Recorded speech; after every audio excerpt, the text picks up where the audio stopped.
Patay ang 11 taong gulang na lalaki matapos matuklaw ng ahas sa Sogod, Southern Leyte.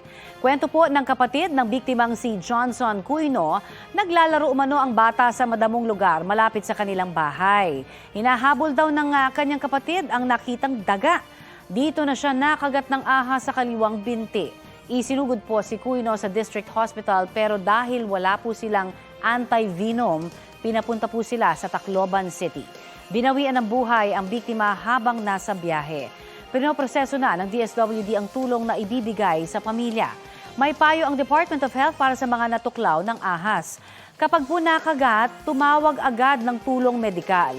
Linisin ang sugat at lagyan ng benda.